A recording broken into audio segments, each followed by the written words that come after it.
तो क्वेश्चन हम आपको बता रहे हैं कि जो लाइट के क्वेश्चंस हैं आज वो किस टॉपिक पे बेस्ड हैं।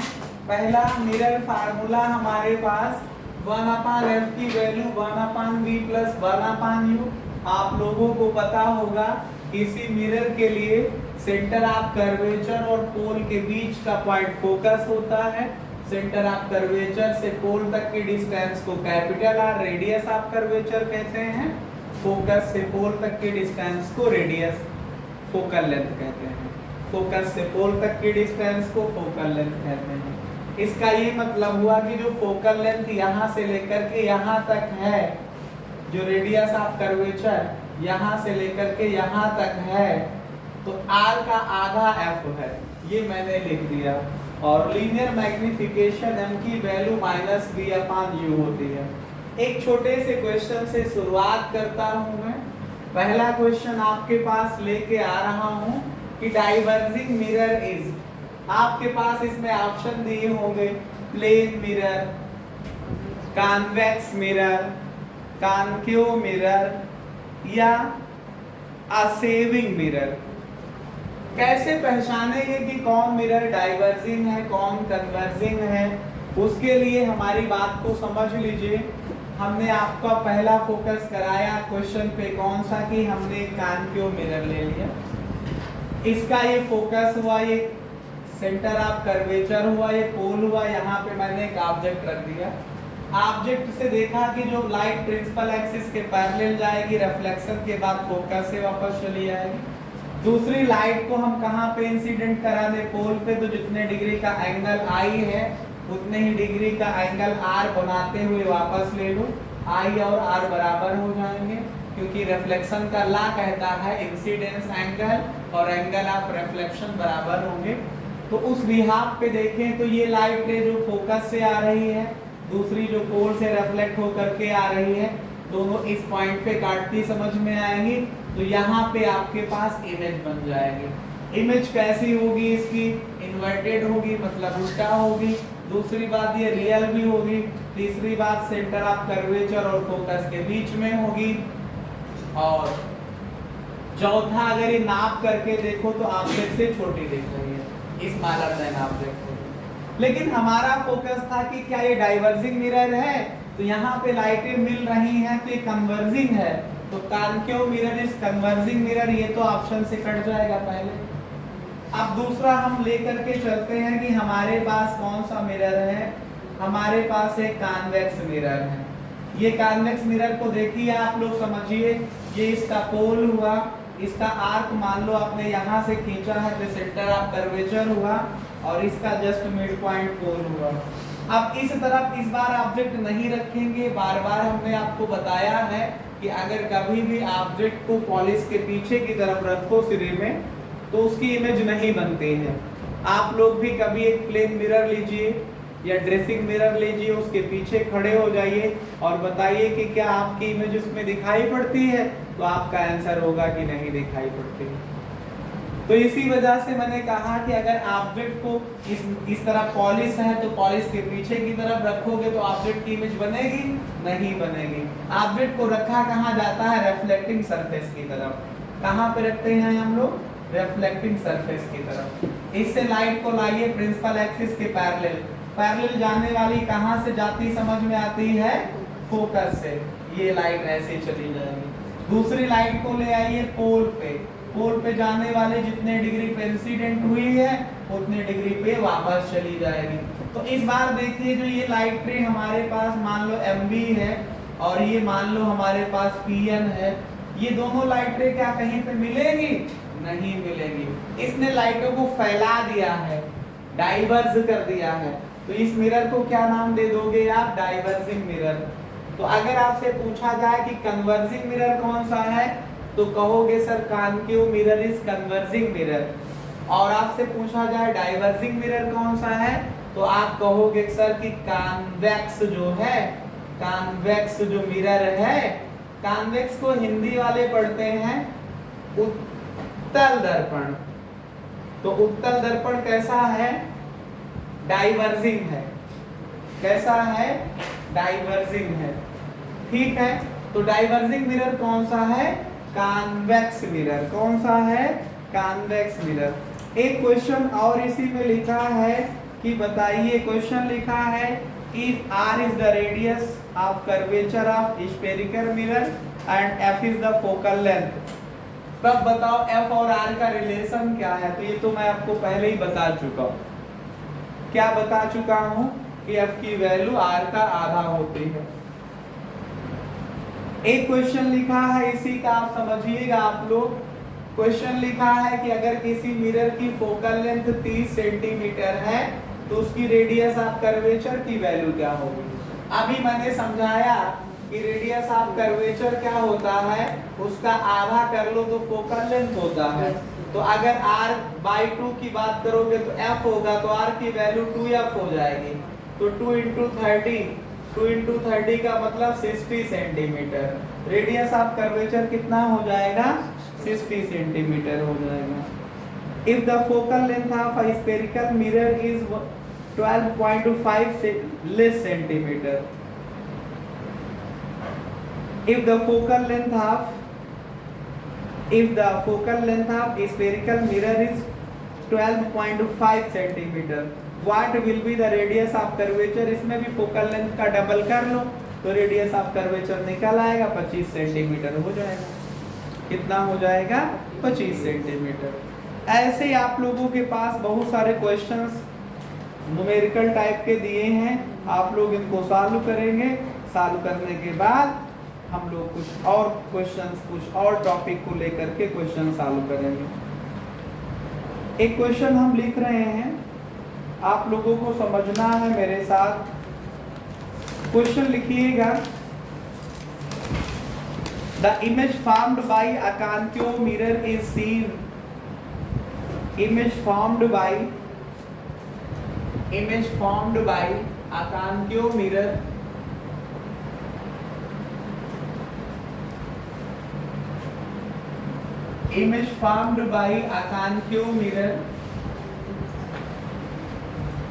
क्वेश्चन लिखिएगा आप लोग। Image formed by a concave mirror is seen to be virtual. Image formed by concave mirror is seen to be virtual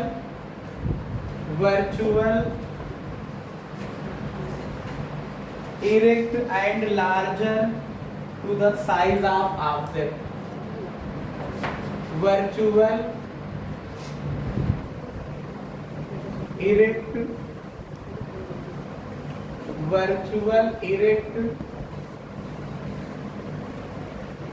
and larger than the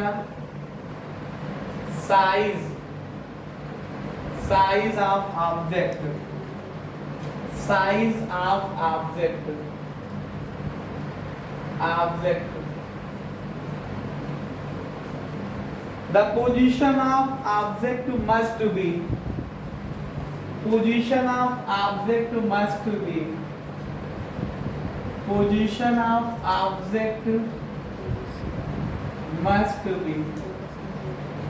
ये क्वेश्चन है कि हमारे पास कोई कॉन्केव मिरर है, ध्यान से देखिएगा, कॉन्केव मिरर है, उसकी जो इमेज फॉर्म्ड है वो कैसे है। पहली बात तो वर्चुअल है, मतलब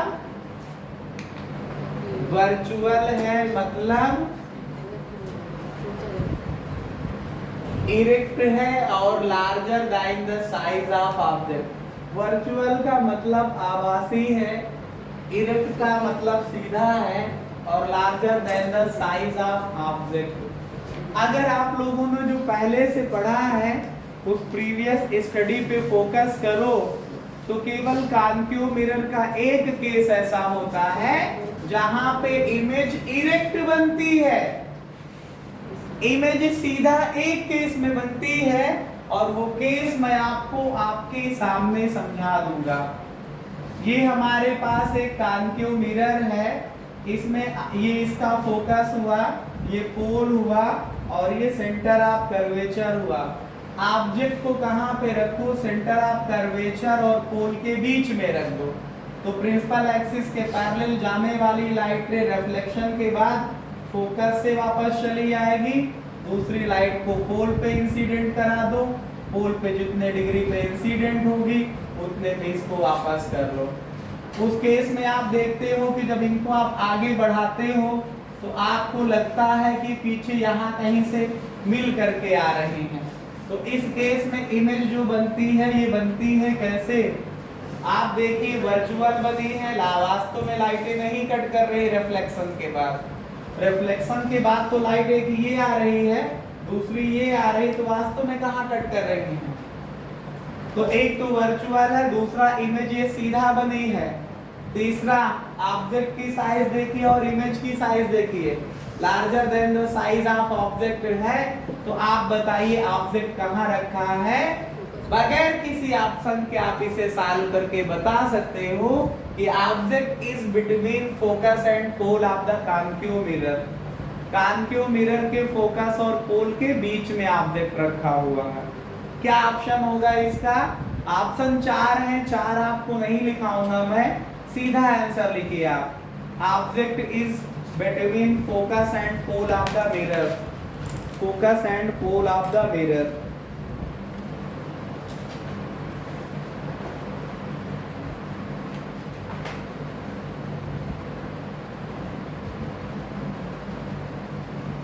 focus and pole of the mirror. ठीक है, आई होप ये क्वेश्चन आप लोगों को समझ में आ गया होगा। अब हम अगले क्वेश्चन की तैयारी कर रहे हैं। अगला क्वेश्चन हमारा इस प्रकार है, an object is placed, an object is placed at the following distances from a concave mirror of focal length 10 centimetre. An object is placed at following position of your following distance, following distance from concave mirror, from concave mirror, from concave mirror of focal length 10 centimetre. पहली position है 8 centimetre की, दूसरी position है object कहाँ पे है? 15 centimetre पे है, तीसरी पोजीशन है 20 सेंटीमीटर है और चौथी पोजीशन है 25 सेंटीमीटर। कह रहे हैं कि बताइए which position of the object will produce, which position of the object will produce, which position, question है अभी, ऑफ ऑब्जेक्ट विल प्रोड्यूस, पहला diminished mirror, diminished image। इनमें से कौन ऐसी पोजीशन है जिसके लिए इमेज डिमिनिश होगी? दूसरा है magnified real image, magnified real image. तीसरा है magnified virtual image, magnified virtual image, virtual image.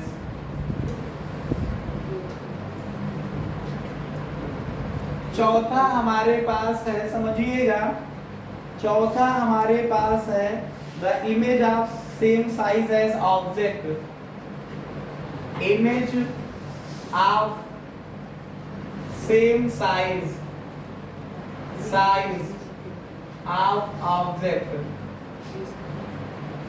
of object तो सबसे पहले हम इसके इमेज फॉर्मेशन पे फोकस करेंगे, आपको सभी बातों को बता देंगे।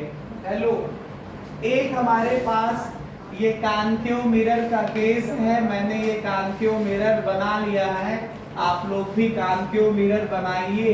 ये इसका पोल हुआ, ये फोकस हुआ और ये सेंटर ऑफ कर्वेचर है। फोकल लेंथ दिया है क्वेश्चन में 10 सेंटीमीटर है, तो centre of curvature focal length का 2 गुना होता है, तो ये 20 सेंटीमीटर हो जाएगा। पहला केस दिया है कि ऑब्जेक्ट 8 सेंटीमीटर पे है, ध्यान से समझिएगा। ऑब्जेक्ट 8 सेंटीमीटर का मतलब पोल से 8 सेंटीमीटर का मतलब यहाँ कहीं पे होगा। पोल से फोकस 10 सेंटीमीटर है, तो अगर पोल से ऑब्जेक्ट 8 सेंटीमीटर पे है तो ये कौन सा केस हुआ? इसके जस्ट पहले अभी आपको समझाया मैंने कि जब ऑब्जेक्ट फोकस और पोल के बीच में होता है तो इमेज वर्चुअल बनती है और बड़ी बनती है। तो वर्चुअल और बड़ी का मतलब मैग्नीफाई। तो ये 8 सेंटीमीटर किसके लिए होगा? Virtual and magnify. इसके लिए ऑब्जेक्ट को 8 सेंटीमीटर पे रखा गया। ठीक है, अगर आपसे पूछा जाए कि मैग्नीफाइड वर्चुअल इमेज कब बनेगी इन 4 केसों में, तो कब बनेगी? जब ऑब्जेक्ट आपका 8 सेंटीमीटर पे रखा गया।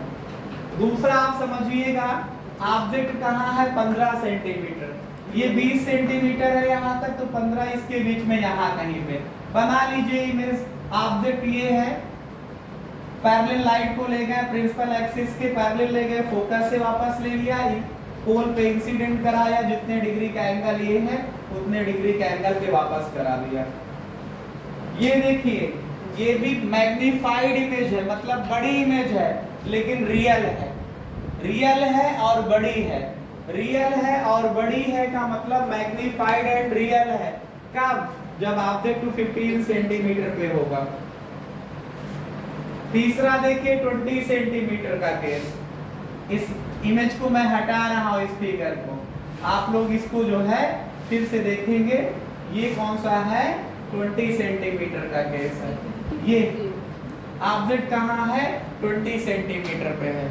20 सेंटीमीटर पे तो आपका सेंटर ऑफ कर्वेचर है, और आप लोगों को याद होगा कि जब ऑब्जेक्ट सेंटर ऑफ कर्वेचर पे रखते हैं तो इमेज उसी पे बनती है, उतनी ही बड़ी बनती है और उल्टा बनती है। तो मतलब क्या होगा? Same size. ये वाला केस होगा 20 सेंटीमीटर के लिए। और अगर ऑब्जेक्ट को 20 सेंटीमीटर से पीछे रख दो, जैसे 25 सेंटीमीटर पे रख दो, ये हो गया 25 सेंटीमीटर यहाँ से लेकर यहाँ तक। इमेज को बनाओ, आप पैरेलल लाइट को ले जाओ, फोकस से पास कराओ, दूसरी प्रिंसिपल पोल पे इंसिडेंट कराओ, वापस करो, यहाँ पे आपके पास एक छोटी इमेज दिखाई पड़ जाएगी। तो डिमिनिश का केस कौन सा होगा? ये 25 सेंटीमीटर वाला। इस तरह से करते हुए मैंने आपको इसके सभी पार्ट को समझाया। ठीक है, और आप लोगों ने समझा, इसके लिए धन्यवाद।